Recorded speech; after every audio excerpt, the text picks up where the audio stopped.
মাতা তুলসীর অপমান হয়েছে। তুলসী রানী,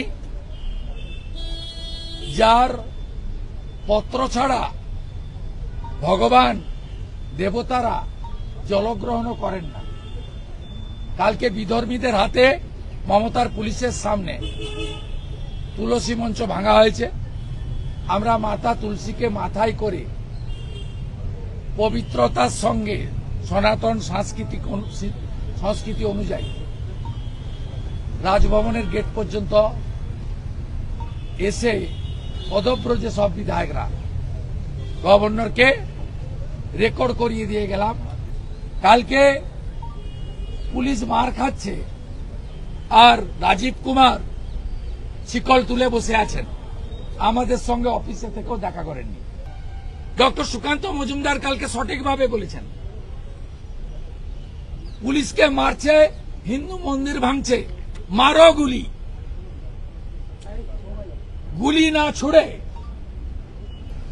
এই জিহাদি বাহিনীর কাছে,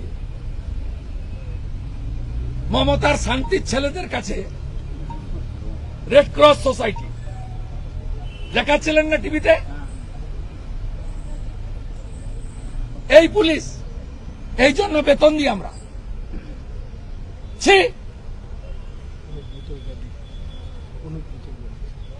রাজীব কুমার আর মনোজ বর্মা বেরোয়নি, মমতা তার ভাইপোকে কালকে দেখা যায়নি, সাধারণ পুলিশগুলোকে মার খাইয়েছে।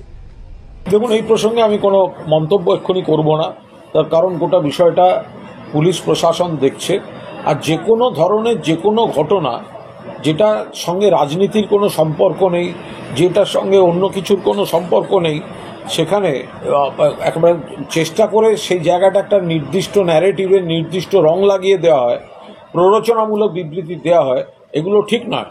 কোনো এলাকায় কোনো কারুর মধ্যে কোনো মতপার্থক্য হতে পারে, কোথাও একটা সংঘাত হতে পারে, সেগুলো খারাপ জিনিস।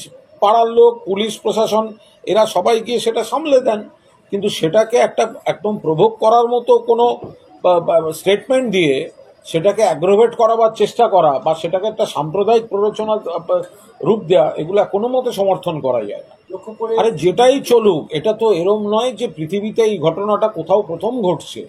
তো পুলিশ প্রশাসন আছে, কোনো জায়গায় কোথাও একটা আপত্তিকর পরিস্থিতি তৈরি হয়েছে, তো পুলিশ সেটা দেখছে, পুলিশ প্রশাসন আছে, তার সঙ্গে আমি রাজনৈতিক মন্তব্য করব কেন? এখন যে ব্যক্তি যারা বাড়ির থেকে 30-40 কিলোমিটার দূরে জগন্নাথ দেবের এত বড় মন্দির, জগন্নাথ ধাম, সারা বাংলা থেকে, উড়িষ্যা থেকে, উত্তরপ্রদেশ থেকে, সারা দেশ থেকে, বিদেশ থেকে মানুষ দেখতে আসছেন, প্রণাম করতে আসছেন, বিজেপি নেতা দিলীপ ঘোষ পর্যন্ত প্রণাম করে গেছেন, যার বাড়ি থেকে 30 কিলোমিটার দূরে যাওয়ার সময় হয় না, তো তিনি মুখে নিজেকে হিন্দু সনাতনী বলেন, আর তাঁর জেলায় তাঁর বাড়ির কাছে জগন্নাথ ধাম প্রণাম করতে না গিয়ে গায়ের জ্বালায় কুৎসা করে বেড়ান, তো তার ভেতরে তো এই মন্দিরটা সম্পর্কে একটা বিরূপ রাজনীতির অবস্থান কাজ করছে।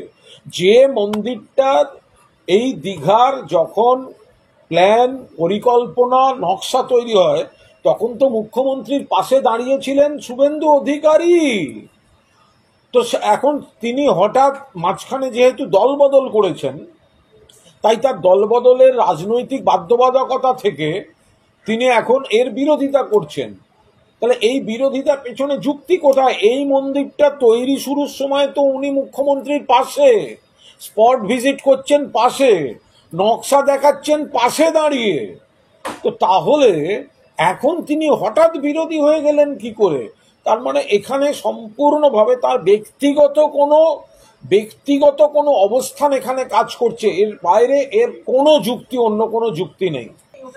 এগুলো একটা সময় সিপিএম এই ধরনের উৎসাহ করত, তো সেগুলোই সিপিএম এর কথা এখন বিরোধী দলনেতার মুখে, সিপিএম এর ভাষা বিরোধী দলনেতার মুখে, সিপিএম এর উৎসাহ বিরোধী দলনেতার মুখে।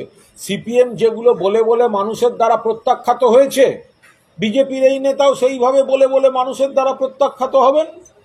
তো যেগুলো সিপিএম কুৎসা করে করে মানুষকে কোনোদিন বিশ্বাস করাতে পারলো না, সত্যের অপলাপ করে গেল, মিথ্যা কথা বলে গেল, সেইগুলো এখন বিরোধী দলনেতার মুখে সেই সিপিএম এর ভাষা। তো সিপিএম যেরকম তার পরিণতি হয়েছে বাংলার মানুষের রায়ে, এই বিজেপিরও তাই হবে।